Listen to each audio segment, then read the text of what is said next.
Hello, people. I'm back. Today, I've got a landlord, a well-known guy from Manchester, businessman, landlord. Brother, do you want to introduce yourself? He's got a story to tell, brother. Assalamu alaikum. My name's Khalid. Born and bred in Longsight, so Manchester born. Been a pharmacist since 2002. Used to be a DJ alongside DJ Fritz back in the day. Wow. So, yes, done a lot of weddings. Now I've gained my own pharmacy, got a few houses. MashaAllah. I'm a landlord like yourself. And now, due to circumstances beyond my control, doing off-plan properties in Dubai. Brother, first of all, how are you finding that in Dubai? Dubai, the market is completely booming. I'm going to be completely honest with you. Due to the tax, due to the current situation in the UK, people are moving to Dubai to invest their lives in there and actually put money into there and have a better living. The safety aspect in Dubai is second to none. The return on investment that you're going to get in Dubai is increasing by up to 20% in certain areas. So it's best to get in there early during the first phase. And I don't know if you're aware, Dubai itself is going to hold one of the biggest airports in the world. Right. It's going to be relocated. It's going to house 400 gates on 5 runways. MashaAllah. So, brother, you're selling these, the actual flats or whatever it is. You're selling these properties, and you sort of get commission from that. Is that how it works? So obviously, currently I'm working from the UK, but I'm in Dubai most of my time. So I'm working with developers, getting exclusive deals from certain developers, and getting the prices cheaper than the pre-launch because we have an affiliation with certain developers. Wow. Okay. So if you want to get in there early, and then just contact myself or even 2Ps on the pod. Thank you. Yeah. Get in touch. Yeah. 2Ps on the pod, and obviously make your money early, and it's all tax free. Right. So there's still a lot of demand there. People are rushing into Dubai to buy properties. Yeah. So with the new infrastructure that's in place, with the billions of pounds that the government is investing in the infrastructure, the metro link's going to increase as well. The travel time between Abu Dhabi and Dubai is going to be half an hour. So the infrastructure, the development and the new palm that's going to be built in Jebel Ali is going to completely change the whole area of Dubai completely. Right, gotcha. Okay, and so that's something to look forward to, brother. And you've been a pharmacist here for a long time. Yes. So, and do you still own the pharmacy here, or? So now, due to circumstances beyond my control, my ex-partner made a false allegation of domestic violence, which is kind of common now. Right. Okay. So, viewers, this is something really important. I want you to make a note of. The biggest fault, the biggest downfall, the biggest problems faced by landlords is problems with partners, and in a divorce, them levelling false accusations against you to try and grab hold of your properties. Brother, please tell your story. So one of the issues that I've got is I got married to my chacha's daughter, which was been there for a long time, shall we say. So right. Was she from Pakistan? She was, yes. She's from Lahore. We got married due to the parents getting involved. Having your say back in the day was very hard, as you know yourself. Absolutely. To speak to your parents to say that obviously you want your choice was hard. So we went with the flow. So alhamdulillah, we got married. Then after 17 years, things didn't work out. So in our culture, jealousy is a killer. It is absolutely right. Complete killer, and it has changed me as a person. But as I said, during that time, I had a pharmacy. I had up to 8. I had around about 8 houses during that time. MashaAllah. So during the, I can remember the date of my son's birthday, 1st of August 2022, where she made a false claim of domestic abuse. And well, back in the day when you're transparent with the police, you say, well, I didn't even touch you. Yeah. They're gonna just not even take your word as gospel. They're gonna say, well, it makes no difference. She made the allegation, so we're gonna investigate. And just lift you. So really, what happens is, even if there's no proof, no evidence, nothing, there's witnesses against it. Yep. The police don't care, do they? They don't. They lift you. So as I said, I can make an allegation against you that you hit me. they'll lift you. They'll keep you in a cell up to 24 hours and put you on bail, even if it's no evidence. So the police have guidelines here, don't they? If it's a female and she's making a complaint against a male and they're in a relationship, and in particular, I think it seems to be with Asians, whether it's cultural sensitivities, they immediately lock you up, don't they? They do. So I don't know if it's a culture thing, but in our community, it's like best has everything. So they're thinking, ching ching, he's had the Lamborghini, he's got 8 houses, she's going to be a crorepati overnight. She's going to basically have all my assets, and then she's going to walk off into the sunset. But Allah's the best planner. Yeah, he is, yeah. And money's not everything. Brother, I think a lot of times what it is, it's their cousins from Pakistan telling them, their friends from Pakistan, and you have to pardon the expression here, the freshies, all telling them, the Ganoon's very sucked over there, you'll take him to the cleaners, you'll take everything, and so on. So Yes. not understanding the intricacies, how hard it is with British law, really. And but yeah, so she's probably had her brain pumped full from poison from family. So it is probably that. It is probably the her cousins getting involved because they want a bit of a share of the cake. Exactly.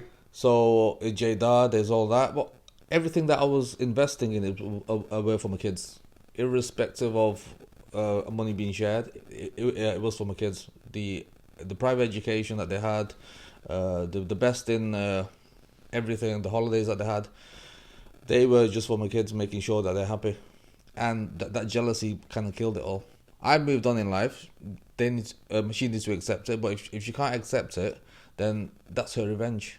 So, brother, exactly what happened then? If you don't want me asking, how did it go with you? Did she make false accusation? Talk us through it, brother. Just as a warning to other landlords as well and other people out there. So it's not just other landlords; it's just other husbands out there or other males out there. If a female makes an allegation, be it small, be it big, domestic violence, that's like an alarm bell, and that's like the red button for the females. So once that button's pressed, coppers come with blues and twos, 3-4 police cars turn up outside your gaff. You're speaking to them. They say, well, come over here. We're going to arrest you. Okay, we'll go through the process. Next thing you know, I thought, they can arrest me, fine, no problem. Took me to the cell, and then I thought, okay, what evidence have you got? Her allegation. Okay, is that it? I didn't even touch her. Okay, but we're gonna do some further investigations. What, you're gonna be on bail? I said, okay, but you can't go back to your house. So that 4-bedroom house, which I converted into an 8-bedroom house, is been signed over to her overnight, and I can't go back into my house. Or where would I go? So you were bailed away from the house? Yeah, so completely bailed away from the house. And part of the bail conditions were you could not return back to the house. Yeah, but and that house was also your place of work as well. Yeah, so my place of work, I made it out literally to the coppers that says, well, I've got patient care. I've got a duty of care to my patients. If they don't receive their medication, who's going to be responsible? So then, obviously, when it went to the judge for the non-molestation, because she applied for the non-molestation and an occupation order of the premises. Right. So she had this all in place. She had this all kind of itinerary in place. I don't know if there's solicitors out there that are conducting it or go through the norm as an everyday situation, but all that was in place, and it was like it was orchestrated. So I just thought, okay. So then during the fact-finding hearing, we just thought, fine, I don't want to be anywhere near her, which is a good thing, but allow me to go back to my premises, to where I work, because you can't just shift a pharmacy to a different location like that. You need permission. You need absolutely.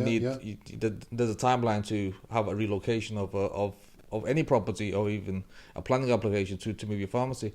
So the judge gave us a bit of leeway that says put a partition up between the residential and your business, which we did. And the funny thing about that is when we put the partition up, a year afterwards, Stockport Council said, oh, you're not supposed to put a partition up more than 3 foot. And I thought, okay. But the judge said to me, you have to put a partition which has to be 6 foot. So that was a bit of a issue. I thought, hang on, why am I getting penalised by the council by putting up by erecting a partition? But the judge says to me, that it's fine for me to do. So it made no sense. Okay. So that was a bit of an issue that we had to resolve. I had to pay a fine for that. So, brother, was the non-molestation order granted to her? How did it pan out in the end? So it was a 2-year non-molestation order, which is normally a year. So I don't know how she got a 2-year one. So okay, fine. I don't want to be anywhere near you, it's fine, but give me access to my kids. Nope. Even when my parents knocked onto the door to actually do a bit of salah or make a think sense, she called the police on them. Called the police on my parents. Right. And that fueled me. That fueled me to thought, you know what? Let's do commando style. Let's just jump into the house from the top and let's just, here's my asset. And yeah. But I just thought, no, Allah's the best planner. So he's given me strength. He's, alhamdulillah. For me, for her to take all the assets, like, just sign them over, okay. So, brother, she could you explain? She just took all the assets.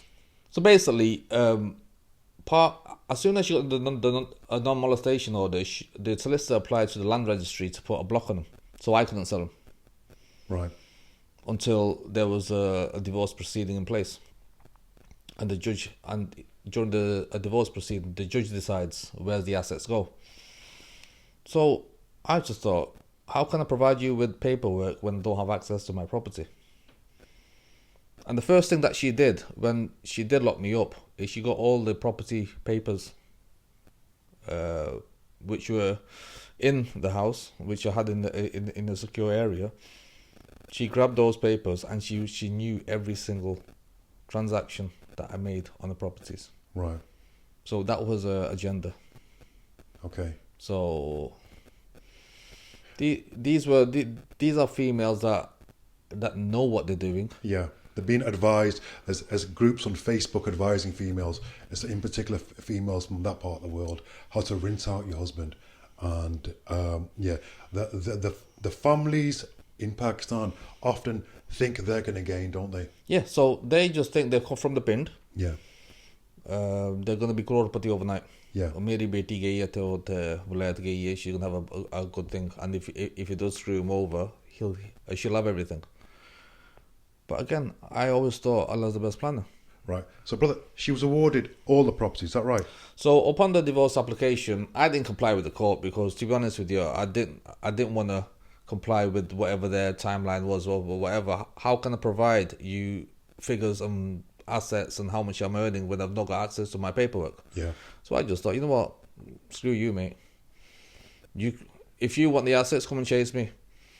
So then, obviously, during the course, I had some paperwork to say that I was going through the bankruptcy. Judge didn't believe me. Oh dear. Right. So I said, well, normally in any divorce proceedings, like 50-50, or a little bit to me, zero. Even when I showed it to one of my colleagues from Cheetham Mill, who's a solicitor, even he was saying to me he's never seen this kind of order in place. So I just thought, okay.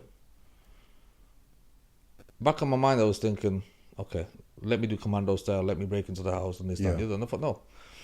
I got advice from senior elders. He says, no, leave it to God. God will take it. Will what goes round comes round. Yeah, absolutely, yeah. So the way that I see it is, alhamdulillah, Allah subhanahu wa ta'ala took me away from riba, interest, which I was paying on the properties. And he puts people through hardship, the one that he loves. So the way that I see it is, I was spending more time. At that time, Imam Asim was at Victoria Park Mosque. He was doing regular seminars there. And he instilled me about trust the process, trust Allah's plan. And even... Sorry, brother, how long ago was this? This was 2022, 2023. Right. And is he still at Victoria Park Mosque? No, he's not anymore. Okay. He was quite an affluent imam. He's quite social. He knows the social aspect. Good guy. Yeah, very good guy. So as I said, it's he was a person who instilled a confidence in me. Follow the sunnah and follow God's plan. You may have a plan yourself, and even there's a famous TikToker out there called Modestry. Probably a Moddy Street. Right, okay. I see her clips sometimes. She believes in the Hadzi Kursi, I think. It's whatever your plan is, trust in Allah's plan. Allah is the best plan. Whatever your plan is, that's not going to work. Leave it to Allah, because His plan will work. So, brother, right, she was awarded all your properties. Yes. You got nothing out of it. No. Right? And usually, when you've got an uneducated person who's been pumped up by her Bindu family, with all respect, to pull off a stunt like this, it normally comes back to haunt them big time. Well, what happened here? So, with me, it's like, what have I got to lose? Nothing at this stage. Exactly. So what have I got to lose? I thought, you know what? I ain't going to pay no bills. Fine. You have all the assets. I ain't going to pay no bills, mate. The tenants are not going to pay you the rent because they know me. So I just thought, let's follow the process. Because clearly, if you want the property signed in your name, you need my signature. Didn't provide my signature. So how was it transferred? How was it transferred? And that's the $100 question. How was it transferred? So that order that's in place is not my signature. Right. That's just an order for the assets to be transferred over. So many women, and I'm just saying this generally speaking, who go through this process, get pumped up and make fake allegations of controlling or coercing or domestic violence, especially with landlords, always end up being charged for fraud themselves. This often happens far more than you think if it's fraudulent claims with the legal aid. Yep. Sometimes the way, because it's all bent solicitors a lot of times here. Yeah. So the solicitor, I don't want to... Obviously, you don't want to get yourself into trouble. I don't want to get to tell, but obviously certain demographics of solicitors are abusing the system. Yeah. So I'm not going to name the actual demographic of the area, but where she had a solicitor from a place where she lived to having a solicitor which was 100 miles away, and I'm going to be completely straight there happening. Yeah. So having a Gora solicitor, it wouldn't have done this. It's always the Asians. It's always the Asians. Having an Apana solicitor, they've got a loophole. They just thought, you know what's the worst that's going to happen? Yeah, they bend the rules. They bend the rules, but then when it comes down to court, they'll just give a Tomlinson agreement, and then obviously nothing disclosed, and then you walk your way, I walk my way, and they don't get struck off. Right. So that's how it worked. So obviously, if she got all the properties, fine, have them. I ain't paying no bills because clearly, I was squatting in my own home basically. Right. Wow. So in one of the properties that I had, I was literally squatting in it. So, brother, if you don't mind me asking now, what's the situation with those 8 properties now, or are you not allowed to say? So obviously, the 8 properties at the moment is because I was going through bankruptcy. It should have been the trustees. Right. Yeah. Because I owed HMRC quite a lot of money. Okay. Due to my business, and I was happy to pay it, sell my assets off and pay it, but it was transferred over to her. And I'm gonna give you during the divorce proceedings, she said to me I was earning 50 grand a month. Right. Okay. Even footballers don't know that. Exactly. Yeah. So I just thought, okay, but the judge believed it. I says, how can you say from somebody saying that I'm earning 50 grand a month when clearly it's not? It's demonstrated on my books. I'm not even earning that. But the judge believed that, and then the judge says, okay, as part of maintenance, pay her 8 grand a month. Wow. I thought, okay, why shall I earn myself? Why should I work myself to the ground and give her 8 grand a month and 8 houses? And I thought, you know what, do one, mate. Right. Yeah. I ain't gonna play that game. So I thought, okay, you play that game, and I left the rest to Allah. Allah subhanahu wa ta'ala is the best planner, and that's the reason why I took a step back. I could have done it like the Burnage style guys, well, like when I was in school. Yeah. Start pulling people down, start ripping people up, not seeing my kids. The kids were my assets. People around me knew that I treated my kids like princes. Yeah. When my son wanted a cuddly toy from Selfridges, which is 50 quid, didn't hesitate. And then it says, oh, I deprived my kids. And the other one is she put in the social worker report that I don't bath my kids. You don't? Bath my kids. Right. Wow, okay. I thought, okay, what do you mean don't bath my kids? I thought, okay, I took my son to Dubai during New Year's Eve. Obviously, I bathed him there, but her word was law. Even to the social worker, I showed them some clips of me and my son's kind of enjoying life. I gave my daughter 6th birthday party. I hired out the whole of Nawab. Right, okay. And Tariq Khan came, Maz from Bonafide came, H. Dami came, and nobody does that for their daughter, but I did. I just thought it's my daughter. At that time, she was the firstborn. I gave her the best of everything. So, brother, if you don't mind me asking, did the whole property empire implode then? So the whole property empire was over to, well, it was blocked first initially by the solicitor saying that I can't sell it, which is fine. Then it was transferred over to her. Then after 6 months, her brother got involved. Right. Because he wanted a bit of the slice of that cake. They always do, yeah. So her brother got involved, and her brother got solicitors from his end. Okay. So they got an estate agent, an estate agent, to go into every single house, 8 o'clock in the evening, to knock on the doors and says, "This is my house." And all my tenants thought, "What's going on?" One of them even went into the house and didn't move. Wow. Knocked on the door. You know, these Arab ladies, once they don't let anybody in. Yeah. They push themselves in. At 8 o'clock in the evening on a Friday night. Disrespectful.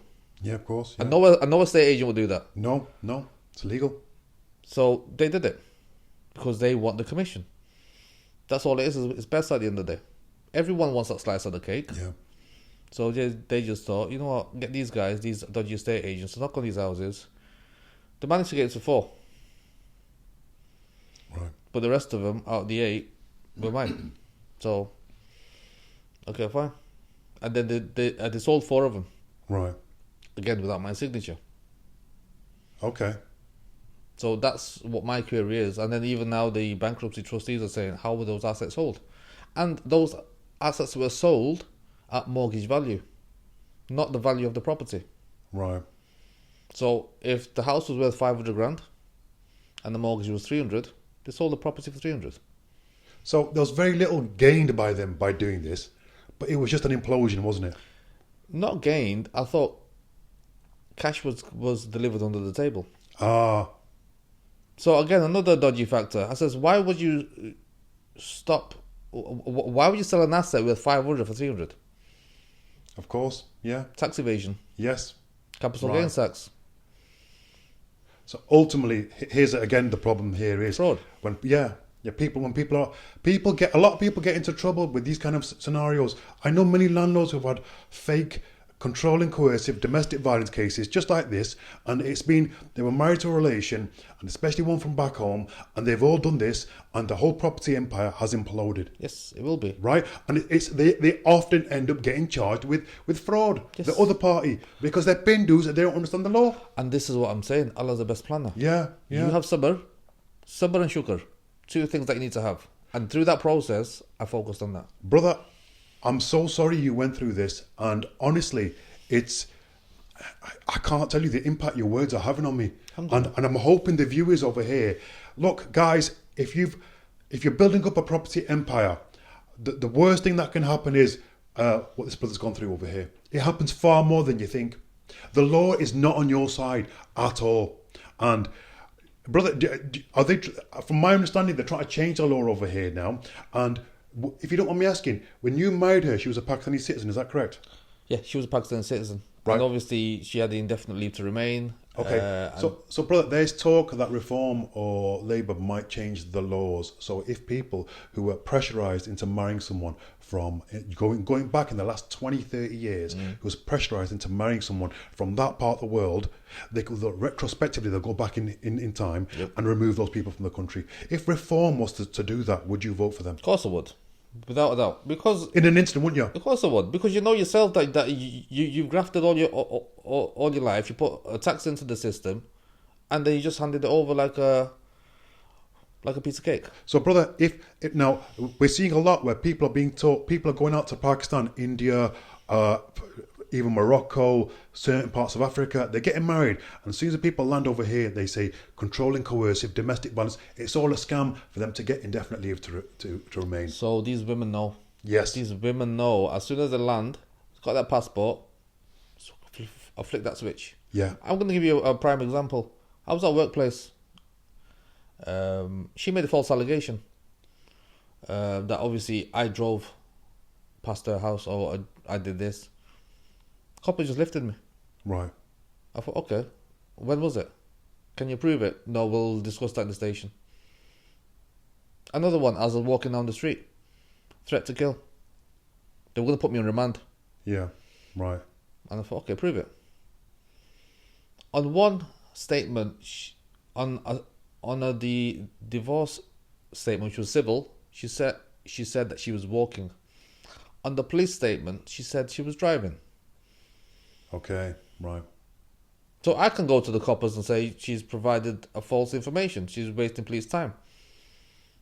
But trust in Allah. Trust in the process. Allah will give His punishment back. Karma, as the Dugori say. So, yeah, absolutely. Brother, do you think it's advisable for anybody now getting married to get a prenuptial agreement in place, first of all? To be honest with you, I would say not even go for the English nikah.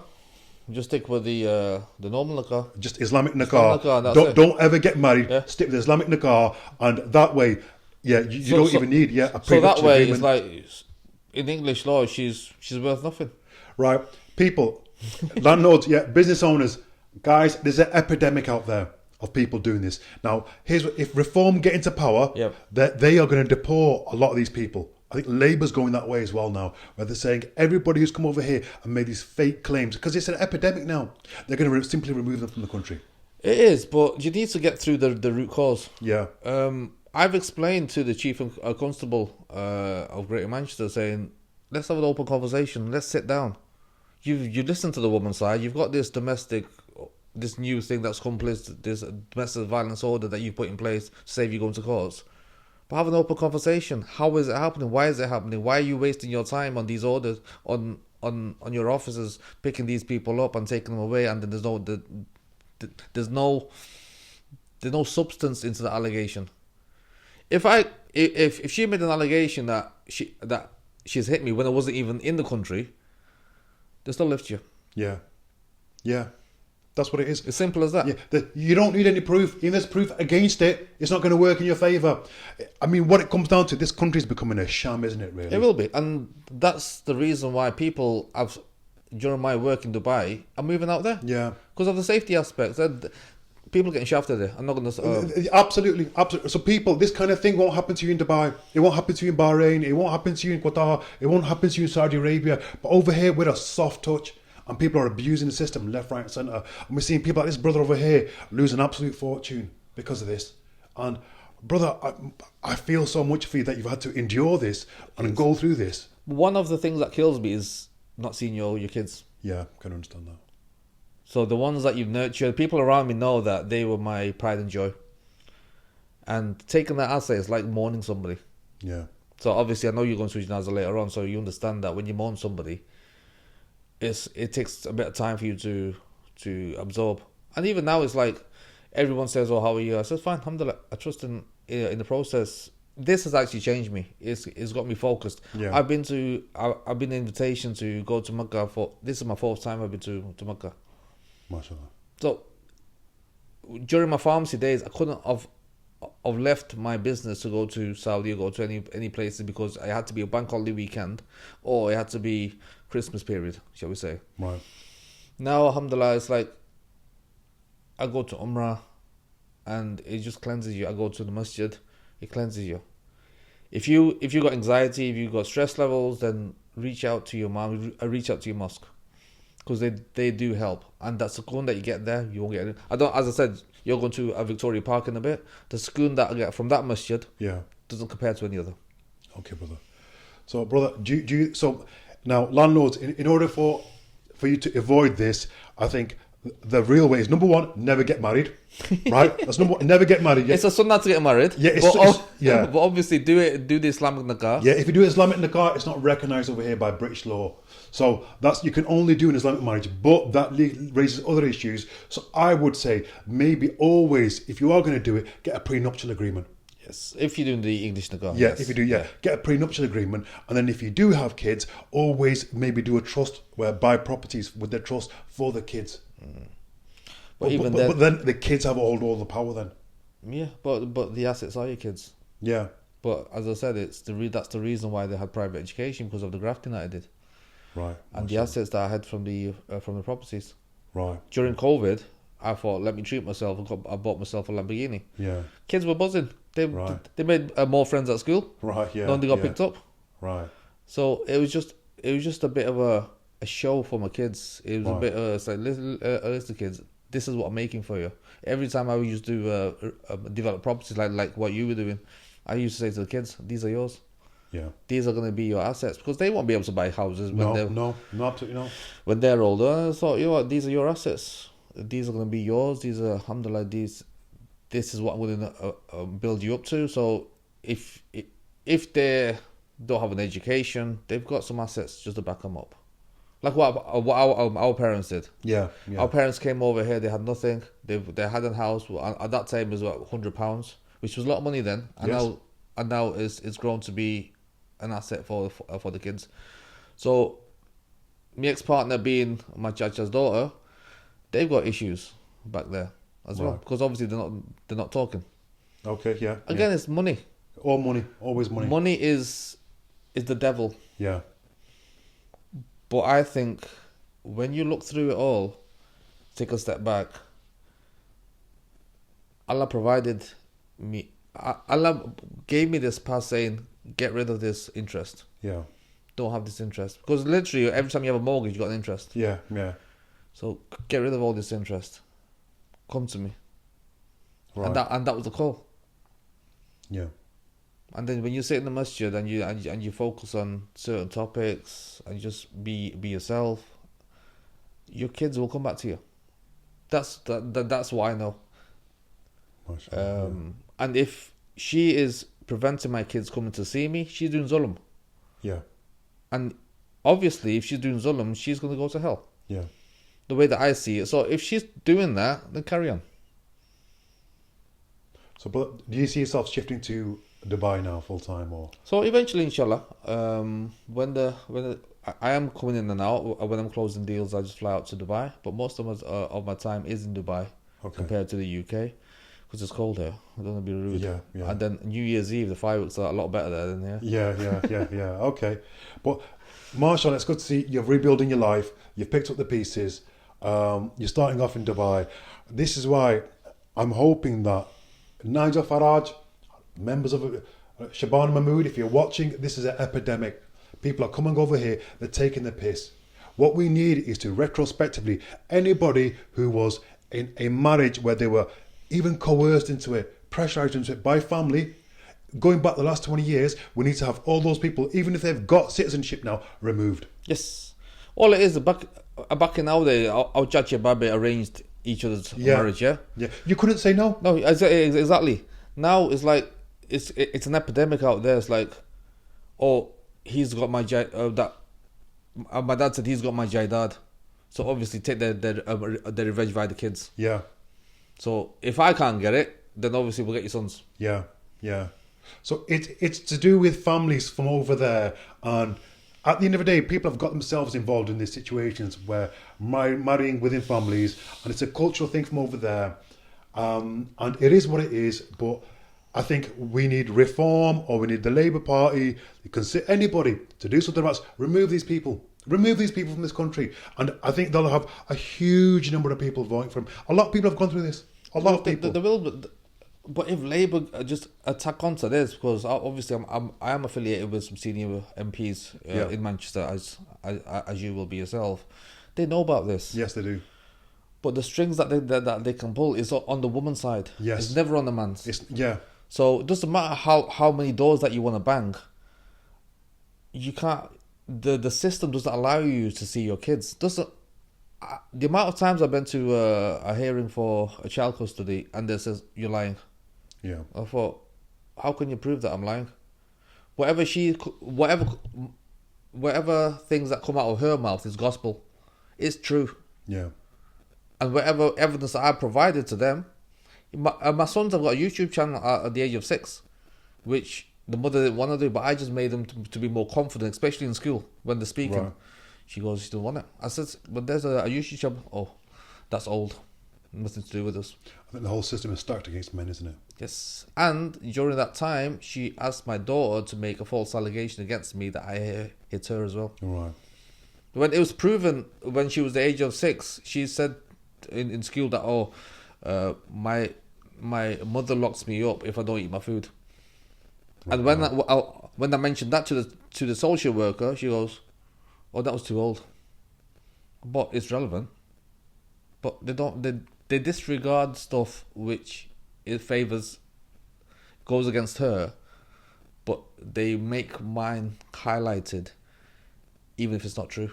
So ultimately, what it comes down to is due to greed, we see many families being torn apart like this, and bad advice in particular. There's courses available on Facebook of how to rip off, how to claim fake domestic violence, fake controlling and coercive, how to rinse your husband of his assets, and a lot of them are falling for these scams. And ultimately, it's the kids that suffer. They will be, because obviously having my kids being without a father is not right. No, but still, absolutely. It's the mother's jealousy Yes. that takes over. That Greed, jealousy is going to burn. well, It's going to burn her, not me. Yeah, yeah.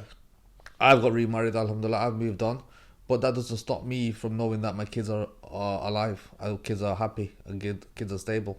No, you just want to speak to them. No, my gut feeling is what I've seen when this has happened before is the kids have got to the old enough to the age where they've realised they can put 2 and 2 together and can see clearly. And, the toxicity of the mother doesn't affect them that much. And they can realise, hang on a second, this is what actually happened. And that's the stage where they turn against the mother fully. Yes. That's what I've seen, because we've lost our relationship with the father, we've lost our assets. Yep. All because of your family's greed. I've seen this happen in front of me. Exactly. So due to the whole family greed, they think the kids are a big asset, and I'll be crying on the doorstep, be pleading with them. I'll be going on my knees like those Bollywood films. Oh, put them in the mouth, got this, that, and the other. I just thought, no. I still love my kids without a doubt. That's never going to change. My daughter's reached out to me. She's in university now. But that relationship that we had has completely changed because the mothers has been feeding them poison. Yeah. So going forward, how do we as a society over here in the UK, how do we fix this? Or is it the answer for us Asians just to leave and go somewhere like Saudi Arabia, Dubai? What do you think? What's your thoughts here?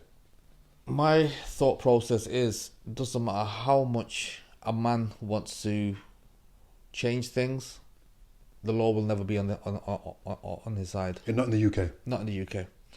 I've tried knocking on a few doors. I've tried to be transparent with them. Yeah, fine, they put it on a piece of paper, but it's not going to be actioned because the woman's say is more higher. I says, obviously, if you have 2 gay people make an allegation, whose side are you going to say? Yeah, good point. Simple as that. I want to say, if I made an allegation against her, will she be locked up or will she get an molestation order? It's the first one that puts the card on the table. Right. It's a game of chess, or it's putting the ace on the table, first one to do it, and whoever gets it wins. Right. So the whole system, the whole legal system, has to be changed over here. Really, do you think? Completely changed. Why would you take an allegation which is false and have that true in court? When I proved to the courts that I love my kids, that I'll do anything for my kids, and I still will. But she's kept them apart because that's the biggest asset. That's the punishment. But the ultimate punishment comes from God. Yeah, no, you're right. You're right. Ultimately, so what we want to do here is the law has to be changed, and I want to start a campaign where these people need to be removed from the country. Simple as that. They need to be removed. Stripped of their citizenship, removed from the country. Because that's... I don't want to be rude, but this is the way the system has worked when we were back in our Burnish days, shall we say, yeah? That obviously, if you couldn't find a potential person from your Baladri, like Jat, Bhatti, whatever it is, or Malik or Rai, whatever, if you couldn't find anybody within that, then you ain't gonna get married until we tell you to get married. Yeah. And this is all fixed. This marriage has to be fixed, otherwise it's going to be a bad stigma for your dad. And back in the day, it was like Mohabbat, shall we say, where whatever the Amitabh Bachchan says, you have to just go with it. Yeah, yeah. And it was like that. And you respect your mother and father back in the day, and you still do. But now things have changed. The whole system has changed to getting married. Back in the day, you had to do what your parents say, or put the found this rishta, you have to say yes, even if you don't like them. But tika. But now the whole thing's changed. Yeah. Allah is the best planner, so absolutely, yeah. So people are no longer getting married back in Pakistan, which I think is a good thing, precisely because of this. I think, not often do we see that happening anymore, but sometimes. And to give you a prime example, she got her brother over from Pakistan as a visitor. Sole purpose for that person to come over was to find the bride. Right. Yes. And I can't be doing that for them to sleep in my house, which I've built. And next thing you know, though, that obviously did bring the whole family over to get a free marriage proposal, a free access, or a free British passport. Yeah. And I don't. As I said, this reform will take over. Yeah. If this is not caught and done. Exactly, I think you're right. I think if reform say that they'll remove people who have become here through coercion, especially in these kind of circumstances, I think they'll open up the floodgates where loads of Asians will be voting from loads. They will loads. And if they go 20 years back, and they'll remove a whole load of people from this country, undesirable people, Now, ultimately, if the kids have been born here, I don't think they can remove those. No. There'd be no desire to move those, But the people who have been taking their piss out of the system, they need to be gone. Yeah, completely. They need to be gone, because that's the biggest punishment you can give them. Yeah, it will be. But the other biggest punishment is removing the illegal aid. Yes. I was turning up to court by myself without being represented because I can't afford it. She was turning up to court with barristers. Yeah.